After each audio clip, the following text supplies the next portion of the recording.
Good morning student. तो जैसा कि हमने चैप्टर 2 की रीडिंग हाफ कंप्लीट कर ली थी, अब आगे की कंप्लीट करेंगे। तो चलिए स्टार्ट करते हैं। हमने बायोटिक एनवायरनमेंट के बारे में पढ़ लिया था, अब पढ़ते हैं अबायोटिक एनवायरनमेंट। तो चलिए स्टार्ट करते हैं। सभी लोग अपनी टेक्स्ट बुक ओपन कर लेंगे, page number 15, class 6। As already explained, the abiotic environment includes the medium in which an organism lives and climate which surrounds it।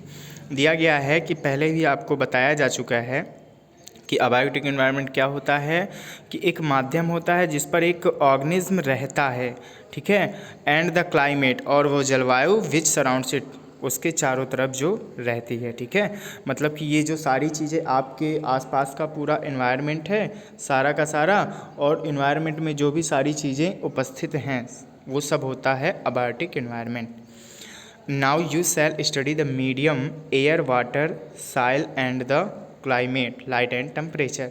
अब आप लोग जानोगे कि कौन कौन सी मीडियम है जो आपके चारों तरफ है। वैसे तो आपको पता है कि हमारे चारों तरफ एयर हो गया, वाटर, सॉइल एंड क्लाइमेट, जलवायु, जैसे कि लाइट है और टेम्परेचर वगैरह है एनवायरनमेंट में, ठीक है। तो इन्हीं के बारे में हमको अब डिटेल में थोड़ा सा पढ़ना है। चलिए देखते हैं। Air contains mainly oxygen. Air में मेनली क्या होता है? ऑक्सीजन होता है, नाइट्रोजन होता है and carbon dioxide. It forms a blanket around the surface of the earth. मतलब कि ये क्या होता है? एक ब्लैंकेट बनाता है, ठीक है। सरफेस जो होती है अर्थ के, उसके चारों तरफ एक ब्लैंकेट बनाता है ऑक्सीजन, नाइट्रोजन और कार्बन डाइऑक्साइड का। उसकी वही हमारा एटमॉस्फेयर होता है। We already know that oxygen is necessary for respiration. आपको पता ही है कि मतलब कि जो ऑक्सीजन होती है वो किस लिए यूज़ होती है? रेस्पिरेशन के लिए, मतलब कि इनहेल और एक्सहेल करने के लिए, सांस लेने के लिए। Like all animals, humans and plants need oxygen to stay alive. और सारे के सारे जानवर हो गए, ह्यूमंस एंड प्लांट्स भी, सबको ज़रूरत होती है ऑक्सीजन की ज़िंदा रहने के लिए। The atmosphere in which there is 21% oxygen supplies air breathing animals and the plants with this vital gas. दिया गया है कि जो एटमॉस्फेयर है उसमें लगभग 21% क्या है? ऑक्सीजन है, जो कि सारे एनिमल्स को सप्लाई होती है ब्रीदिंग करने के लिए, and plants with its vital gas. और प्लांट को भी, मतलब इसकी महत्वपूर्ण कुछ गैसें इसमें होती हैं जो कि प्लांट्स को भी हेल्प करती हैं। Oxygen that has dissolve from the atmosphere into the water is taken by fish and other aquatic animals। जो ऑक्सीजन होती है वाटर में घुलित होती है, एटमॉस्फेयर में घुलित होती है, ठीक है। तो जैसे कोई वाटर में फिश रहती है तो वाटर में घुलित ऑक्सीजन होती है, तो वाटर के द्वारा एक्वाटिक एनिमल्स वाटर से ही ऑक्सीजन प्राप्त कर लेता है। It is also present in the soil which has the roots of plants to breathe. दिया गया है कि ये मतलब मिट्टी में भी घुलित रहती है, जिससे कि प्लांट्स की जड़ें होती हैं तो नीचे जाती हैं, तो वहाँ से फिर उसको ऑक्सीजन मिलती है जिससे कि वो ब्रीथ कर सकती हैं। व्हेन यू इनहेल, जब आप सांस को अंदर लेते हो, यू टेक इन ऑक्सीजन, आप ऑक्सीजन को अंदर लेते हो, एंड व्हेन यू एक्सहेल, और जब आप सांस बाहर छोड़ते हो तो you release the waste gas carbon dioxide. तो आप फिर उसके बाद कार्बन डाइऑक्साइड को बाहर निकालते हैं। If something uses carbon dioxide and release oxygen, यद्यपि कुछ होते हैं जैसे कि प्लांट्स आप ले सकते हो, क्या करते हैं? कार्बन डाइऑक्साइड को अंदर लेते हैं और ऑक्सीजन को रिलीज करते हैं। It would be perfect organism to balance our use of oxygen. इससे मतलब कि जो हमारा ऑक्सीजन का यूज़ होता है वो ऑर्गेनिज्म के लिए बिल्कुल बैलेंस में रहता है, ठीक है, प्रॉपर रहता है। That something is green plants. जैसे कि आप ग्रीन प्लांट्स आप जान सकते हो, अभी आपने जाना कि ग्रीन प्लांट्स क्या होते हैं? कार्बन डाइऑक्साइड गैस एटमॉस्फेयर से लेते हैं और उसके बाद ऑक्सीजन को रिलीज करते हैं। तो green plants can use carbon dioxide gas from atmosphere, water from the soil, water उनको साइल से मिल जाता है, and the energy of sunlight to make food, और एनर्जी मिल गई सनलाइट से जिससे कि वो अपना खुद का भोजन बना लेते हैं। This process is called photosynthesis. इस प्रोसेस को हम क्या बोलते हैं? प्रकाश संश्लेषण यानी फोटोसिंथेसिस। जब प्लांट अपना खाना बनाता है, during photosynthesis plant break down water molecules into hydrogen and oxygen atoms. दिया गया है जो प्लांट्स होता है वो ये सारी प्रोसेस के बाद, फोटोसिंथेसिस की प्रोसेस के बाद ब्रेक डाउन करता है वाटर मॉलिक्यूल्स को, किसमें, हाइड्रोजन में और ऑक्सीजन एटम्स में। तो oxygen from land plants escapes into atmosphere, जो ऑक्सीजन होती है लैंड प्लांट्स में तो वो बाहर रिलीज़ कर दी जाती है, ठीक है। Oxygen from aquatic plants escape into the water, और जो वाटर की जो प्लांट्स होते हैं वाटर में, उनमें जो ऑक्सीजन रिलीज होती है तो वाटर में रिलीज़ कर दी जाती है, लैंड वाले में तो लैंड में रिलीज हो जाती है। फिर इसके बाद this trade between plants and animals is the key to the oxygen carbon dioxide cycle. और ये जो की होती है कि मतलब प्लांट्स क्या करते हैं, कार्बन डाइऑक्साइड लेते हैं और ऑक्सीजन रिलीज़ करते हैं, और जो ह्यूमंस होते हैं वो ऑक्सीजन लेकर के कार्बन डाइऑक्साइड रिलीज़ करते हैं। तो ये एक ऑक्सीजन कार्बन डाइऑक्साइड साइकिल के नाम से जान सकते हैं हम। अब दिया गया है कॉन्स्टिट्यूएंट्स ऑफ एयर। अब एयर में कौन से घटक होते हैं जो मिले होते हैं, देखते हैं कौन कौन से अवयव होंगे। Among all the gases oxygen in the air is the most important because it is used by both animals and plants to breathe. दिया गया है कि among all gases oxygen in the air, देखो सारी की सारी गैसेस तो मिली होती हैं एटमॉस्फेयर पर, लेकिन एयर जो होती है वो बहुत ही इंपॉर्टेंट गैस होती है because it is use both animals and plants to breathe. और ये एनिमल्स और प्लांट के लिए, दोनों के लिए हेल्पफुल होती है ब्रीथ करने के लिए। The body burns its food in this oxygen to provide energy and heat. जो बॉडी होती है वो क्या करता है, मतलब कि ऑक्सीजन लेता है तो फूड को बर्न करता है और प्रोवाइड करता है energy and heat. Oxygen is vital for other burning as well. जो ऑक्सीजन होता है वो विभिन्न प्रकार से, मतलब और अधिक महत्वपूर्ण होता है दूसरे प्रकार से, ठीक है। और ऑक्सीजन अच्छी तरह से फूड को क्या करता है, बर्निंग करता है। फिर the earth atmosphere is nearly 4/5 और नाइट्रोजन। दिया गया है अर्थ के एटमॉस्फेयर में लगभग 4/5 पार्ट नाइट्रोजन है। This gas is essential for plants and animals. ये दोनों जो नाइट्रोजन गैस होती है वो प्लांट्स के लिए भी और एनिमल्स के लिए भी इम्पॉर्टेंट होती है, ओके। और एक बात बता दिया जाए, जैसे कि आप लोग समझते हो कि एयर हम लोग अंदर लेते हैं यानी ऑक्सीजन, तो ऑक्सीजन बस अंदर नहीं लेते हैं, हमारे अंदर ऑक्सीजन के साथ सारी की सारी गैसें अंदर जाती हैं, ठीक है। नाइट्रोजन भी जाती है और कार्बन डाइऑक्साइड भी कुछ % जाती है। सारी ऑर्गन्स, मतलब सारी की सारी गैसें जितनी भी एटमॉस्फेयर में होती हैं सांस के द्वारा सब अंदर जाती हैं, हाँ, लेकिन जो ऑक्सीजन होती है वो ऑब्जॉर्ब हो जाती है, ठीक है। जो हमारे लंग्स में ब्लड वेसल्स होती हैं और बाकी जो वेस्ट होता है वो निकल जाता है। फिर देखो दिया गया है it is found in proteins and protoplasm. दिया गया है ये जो this gas is essential for plants and animals के लिए और प्लांट्स के लिए उपयोगी होते हैं। और ये कहाँ पाई जाती है, प्रोटीन में या फिर प्रोटोप्लाज्म, मतलब मटेरियल्स इन सेल्स, जो भी कोशिकाएं होती हैं उनमें पाई जाए। And helps in building the body, और ये नाइट्रोजन हेल्प करती है बॉडी को बिल्ड करने के लिए, ठीक है। Carbon dioxide is produced when the carbon burns into plenty or in air। दिया गया है कार्बन डाइऑक्साइड कब प्रोड्यूस होती है, जब कार्बन जलता है हवा में, okay. Plants needs this carbon dioxide to prepare their food. Plants को ये कार्बन डाइऑक्साइड ज़रूरत होती है उसको अपना भोजन बनाने के लिए। It is heavier than air and extinguish fire. दिया गया है कि ये हवा से ज़्यादा भारी होती है कार्बन डाइऑक्साइड और आग बुझाने के लिए यूज होती है। तो आपको आग बुझाने वाले जो सिलेंडर होते हैं उनमें कौन सी गैस होती है, उसमें होती है carbon dioxide gas. Air also has dispersal of seeds resulting in pollination of flowers.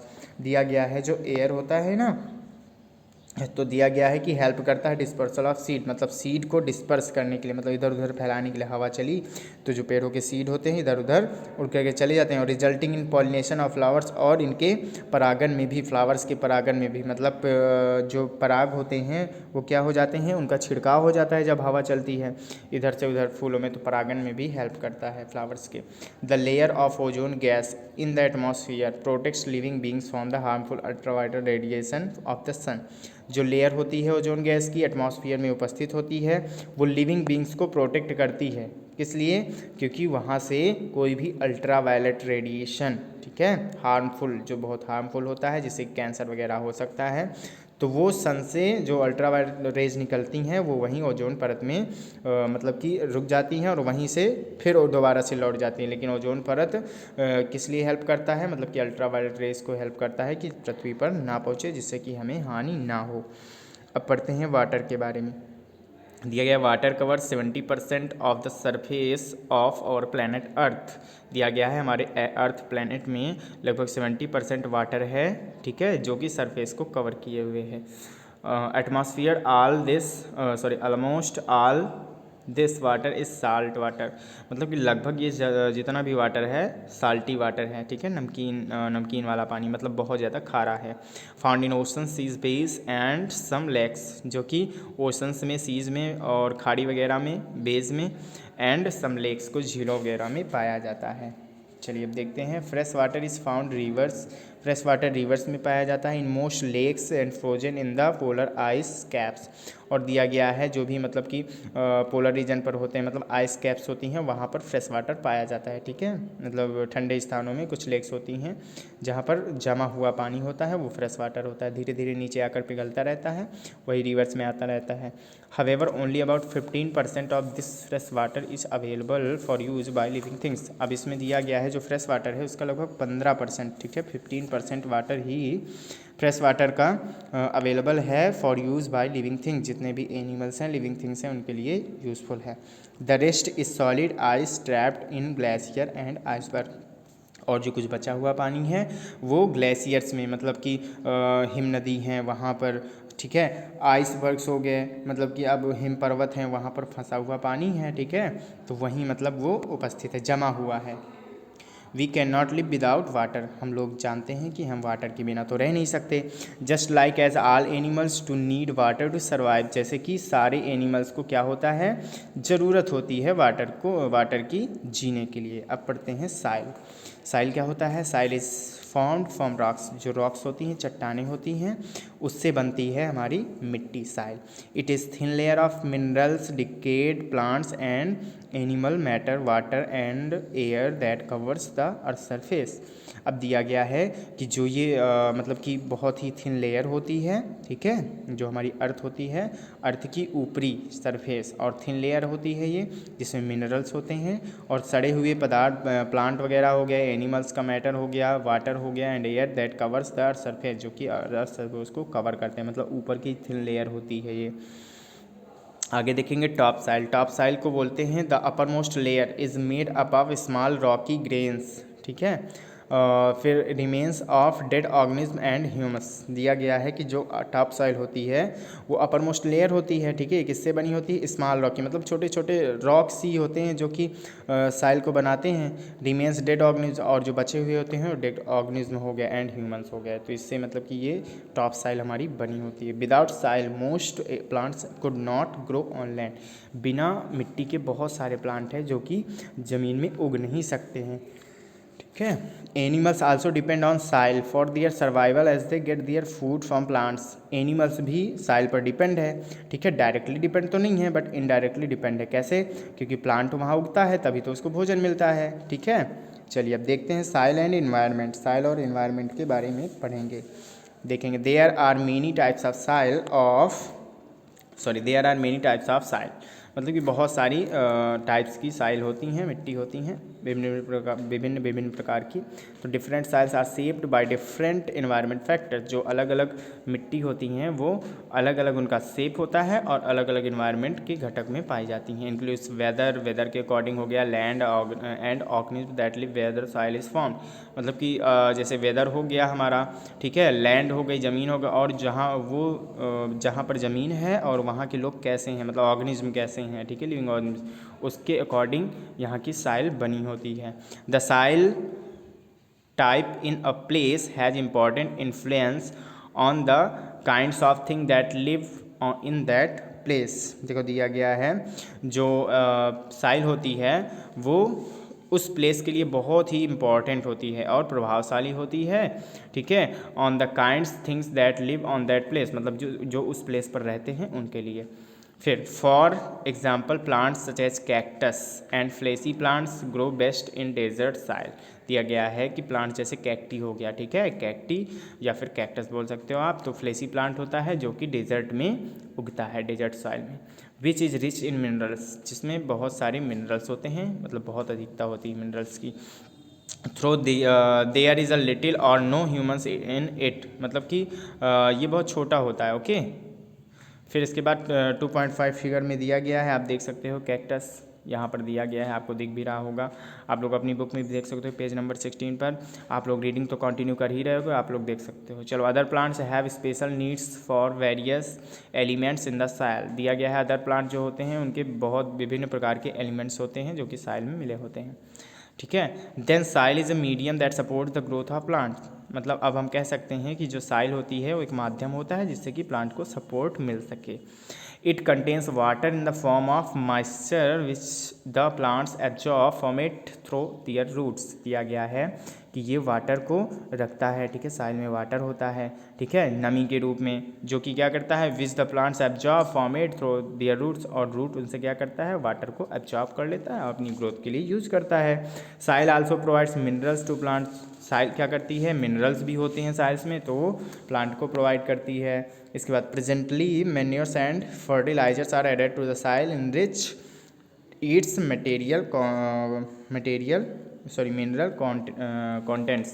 दिया गया है जो मतलब कि इसमें खाद की मतलब प्रेजेंट होती है, उपस्थिति होती है, ठीक है, या फिर उर्वरक वगैरह मिले होते हैं जो कि साइल को और भी अधिक मतलब कि फर्टिलाइजर्स बनाते हैं, वो सॉरी क्या कहते हैं उसको, फर्टाइल बनाते हैं, उपजाऊ बनाते हैं, और उसमें मिनरल्स भी बहुत ज़्यादा फिर उपस्थित हो जाते हैं। मतलब कि इसमें आप लोग थोड़ा बहुत, जैसे मिट्टी है, आपको फसल अच्छी नहीं होती, उस पर मैन्योर्स वगैरह और फर्टिलाइजर्स वगैरह यूज़ करके साइल को और भी अधिक मतलब कि उपजाऊ बना सकते हैं। चलिए, in order for an organism to survive it needs beside other things sunlight and fairly constant body temperature. दिया गया है इन ऑर्डर फॉर, मतलब कि किसी भी ऑर्गेनिज्म को जीने के लिए, ठीक है, it needs beside other things, मतलब सारी चीज़ों के अलावा उसको sunlight and fairly constant body temperature, उसको सनलाइट और बॉडी टेम्परेचर की भी, मतलब कि टेम्परेचर भी बॉडी कितना उसको चाहिए होता है, नहीं तो वो लिव नहीं कर पाएगा, मतलब जी नहीं पाएगा, सर्वाइव नहीं कर पाएगा। We shall now study these two factors. अब इन दो फैक्टर के बारे में हम पढ़ेंगे। पहला है सनलाइट, तो सनलाइट देख लेते हैं। All living things need energy. सभी को एनर्जी की ज़रूरत होती है, जितने भी लिविंग थिंग्स होते हैं। This energy can be use in different ways, और ये एनर्जी अलग अलग तरीक़ों से यूज़ की जाती है। For example a lion use energy to chase and catch its prey. जो लायन होता है अपनी एनर्जी किस लिए यूज करता है, अपना शिकार पकड़ने के लिए, ठीक है, उसका पीछा करने के लिए। आगे फिर दिया गया है what is the source of this energy, ठीक है, मतलब अब इसकी एनर्जी का क्या सोर्स हो सकता है, क्या साधन, and why it is so necessary for living things, और ये क्यों लिविंग थिंग्स के लिए ज़रूरी है। तो आप लोग को पता ही है the primary source of energy for most living things is sunlight. Primary source जो है एनर्जी का वो सनलाइट ही है। Plants use the sunlight energy to make food. जो प्लांट्स होते हैं वो फोटोसिंथेसिस की प्रोसेस द्वारा अपना फूड बनाते हैं सनलाइट की प्रेजेंस पर, उपस्थित पर। Some animals feed on plants and hence obtain energy stored in them. जो सम एनिमल्स होते हैं वो प्लांट्स को खाते हैं और फिर इसके द्वारा एनर्जी को प्राप्त करते हैं और स्टोर करते हैं खुद में। फिर अदर एनिमल्स में देन ईट दीज प्लांट्स। जो दूसरे एनिमल होते हैं तो इन प्लांट्स को खाते हैं या फिर इन एनिमल्स को, छोटे एनिमल्स को खाते हैं। This way the energy from the sunlight is passes on the from one living to another. देखो दिया गया है जो सनलाइट होती है फूड बनता है प्लांट्स में, ठीक है, तो हम लोग फूड भी खाते हैं, अगर दूसरे एनिमल ने खाया तो हम उसको भी खाते हैं, जिससे कि ये जो सनलाइट द्वारा एनर्जी हमको मिलती है वो एक दूसरे से क्या रहती है, मतलब कि बटी हुई होती है, एक दूसरे में पास होती रहती है, गुजरती रहती है। Sunlight is of utmost important for growth. दिया गया है जो सनलाइट होता है वो बहुत ही इंपॉर्टेंट होता है, किस लिए, ग्रोथ ऑफ प्लांट्स की ग्रोथ के लिए। How intensely a plant needs sunlight में be observe easily by placing a potted plant for a few days at a place without sunlight. दिया गया है कि मतलब कि किस प्रकार तेज़ी से एक प्लांट को ज़रूरत होती है सनलाइट को, मे बी ऑब्जर्व देखने के लिए, easily by placing a potted plant, मतलब जैसे कोई आप लोग पॉटेड प्लांट मतलब एक छोटा सा गमला में प्लांट लगा के देख सकते हो। अ few days at place without sunlight, अगर आप उसको विदाउट सनलाइट रखोगे कुछ दिनों के लिए तो क्या होगा, hence it is obvious that plants can not grow in dark. तो क्या होगा, प्लांट प्रत्यक्ष रूप से आपको दिख जाएगा कि प्लांट क्या हो गया है, मुरझा गया है, डेड हो गया है, जिससे कि हमें पता चल जाता है कि plants can not grow in darkness. Plant darkness में यानी विदाउट सनलाइट नहीं जी सकते हैं। अब देखेंगे proper temperature during the summer, temperature as high 58 centigrade degree centigrade have been recorded on the earth. दिया गया है कि ड्यूरिंग समर में अबाउट कितना दिया गया, हाई टेम्परेचर 58 डिग्री सेंटीग्रेड दिया गया है जो कि रिकॉर्ड किया गया अर्थ में। एंड जो उसका विंटर का टेम्परेचर है तो वो कितना गिरता है, अबाउट -89 डिग्री सेंटीग्रेड। तो most organism can not survive at such temperature extreme because many metabolic activities can not happen at this temperature. दिया गया है कि अब इस टेम्परेचर पर तो कोई भी ऑर्गेनिज्म जी नहीं सकता है, ठीक है। बहुत सारे ऑर्गेनिज्म कुछ होते हैं जो जी सकते हैं, लेकिन सारे के सारे ऑर्गेनिज्म नहीं जी सकते हैं इस टेम्परेचर पर जो बहुत ज़्यादा मतलब हाई भी हो या फिर लो भी हो। बिकॉज मेनी मेटल मतलब बहुत सारी उपापचयी क्रियाएं होती हैं, ठीक है, जो इस टेम्परेचर पर संभव नहीं है, ठीक है, घटित नहीं हो सकती। Without metabolism an organism die, और जब उसमें कोई उपापचय की क्रिया नहीं होगी तो फिर ऑर्गेनिज्म मर जाएगा, ठीक है। वो खाना खाता है, खाना नहीं पचता, तो आप समझ सकते हो कि टेम्परेचर ज़्यादा हाई हो गया, वो खाने को भी नहीं पचा पा रहा है, ठीक है। तो अच्छे से सारी चीज़ें प्रोसेस अच्छे से नहीं चलेगी तो ऑर्गेनिज्म क्या हो जाएगा, डाइस हो जाएगा, मर जाएगा। Hence proper temperature essential for all living things. जो प्रॉपर टेम्परेचर होता है वो ऑल लिविंग थिंग्स के लिए, सभी सजीवों के लिए इसेंशियल होता है, आवश्यक होता है। Seeds germinate and plants grow and develop only under proper temperature. जो सीड्स होते हैं वो जर्मिनेट करते हैं एंड प्लांट्स ग्रो प्लांट्स क्या करते हैं, ग्रो करते हैं, ठीक है। Develop any under proper temperature, मतलब प्रॉपर टेम्परेचर जब उनको हो जाता है तो ये दोनों के दोनों विकसित होने लगते हैं। अब दिया गया मेजरिंग टेम्परेचर, टेम्परेचर को मापते कैसे हैं, तो have you ever touched an object, क्या आपने कभी कोई ऑब्जेक्ट टच किया है, that you thought was very cold, जैसे कि आप सोच रहे हो कि बहुत ठंडा होगा, but that a friend thought was only mildly cold, मतलब कि आप सोच सकते हो ऐसे ही सहभागी के रूप में कि जैसे वो थोड़ा सा ठंडा होगा। Not all people agree on how hot और कोल्ड थिंग्स आर, मतलब कि अब पीपल ये तो देख सकते हैं कि हॉट है, कोल्ड है, बट ये नहीं समझ सकते हैं कि वो कितना है। So a more accurate way of measuring temperature must be used, इसीलिए मतलब कि शुद्ध टेम्परेचर को नापने के लिए यूज़ किया जाता है क्या, the thermometer is an instrument which is use for measuring temperature, ठीक है, जो एक्यूरेट टेम्परेचर को मेजरिंग करता है, मेजर करता है, नापता है, ठीक है। चलिए हमने चैप्टर को कंप्लीट कर लिया है। अब कर लेंगे इसके कुछ रिवीजन नोट्स, तो देखते दिया गया है इस पर की पॉइंट्स में। तो Earth is only planet in the solar system where life exist, Earth ही एक सोलर सिस्टम है, सोलर सिस्टम में ऐसा प्लैनेट है जहाँ लाइफ है, ठीक है। Environment includes all living and non living things which is an organism में इंटरेक्ट। दिया गया जो इन्वायरमेंट है उसमें लिविंग थिंग्स भी है, नॉन लिविंग थिंग्स भी है, जो आपस में एक दूसरे से परस्पर संबंधित हैं, ठीक है, एक दूसरे को प्रभावित करती हैं। Photosynthesis and important source of oxygen on the अर्थ, जो फोटोसिंथेसिस है, प्लांट इस प्रोसेस के द्वारा ऑक्सीजन रिलीज करते हैं, तो बहुत ही इंपॉर्टेंट सोर्स है अर्थ का, ठीक है, ऑक्सीजन का। Using sunlight green plants make their own food and so they are called autotrophs, जो मतलब यूजिंग सनलाइट का यूज़ करके प्लांट्स, ग्रीन प्लांट्स जो होते हैं खुद का भोजन बनाते हैं और इसे कहते हैं हम ऑटोट्रॉफ्स या फिर प्रोड्यूसर प्लांट्स को। और जो ऑर्गेनिज्म द्वारा ये फूड डायरेक्टली या फिर इनडायरेक्टली खाया जाता है, मतलब डायरेक्टली या फिर सीधा प्लांट को खा लिया, इनडायरेक्टली मीन्स किसी एनिमल्स ने, स्मॉल एनिमल्स ने उस प्लांट को खाया तो आपने उसको खा लिया, तो इनडायरेक्ट तरीके से उसको कंज्यूम कर लेते हैं। जो ऑर्गेनिज्म फीड कर लेते हैं, खा लेते हैं, उनको बोलते हैं कंज्यूमर या फिर हेट्रोट्रॉफ्स। दिया गया a food chain illustrate how group of organism within an ecosystem get their food and energy. दिया गया है कि मतलब एक फूड चेन व्याख्या करता है कि किस प्रकार ऑर्गेनिज्म के ग्रुप होते हैं वो एक इकोसिस्टम के अंदर, मतलब पारिस्थितिकी तंत्र के अंदर get their food and energy, अपनी फूड और एनर्जी को प्राप्त करते हैं, ठीक है। फिर the 3 links of food chain are green plant, देखो 3 लिंक होती हैं फूड चैन की, कौन कौन सी, ग्रीन प्लांट्स हो गया, प्लांट्स ईटर हो गए and animals that eat plants and animals. देखो पहला तो ग्रीन प्लांट्स हो गया, दूसरा प्लांट ईटर मतलब जो प्लांट को खाते हैं, और तीसरा ये हो गया जो प्लांट को भी खाते हैं और एनिमल्स को भी खाते हैं, मतलब एनर्जी यहाँ पर डोनेट होती रहती है, एक दूसरे में पास आउट होती रहती है। तो यही 3 मेन फूड चैन की लिंक्स होती हैं। Water covers about 70% of the surface of our planet earth and 65% of your body is water. दिया गया है वाटर लगभग 70% अर्थ के सरफेस को कवर करता है, सरफेस को, और जो हमारा बॉडी का, जो हमारी बॉडी की ज़रूरत होती है उसको 65% वाटर हमारी बॉडी में ज़रूरत होती है। ठीक है, हमारी बॉडी 65% वाटर से बनी होती है।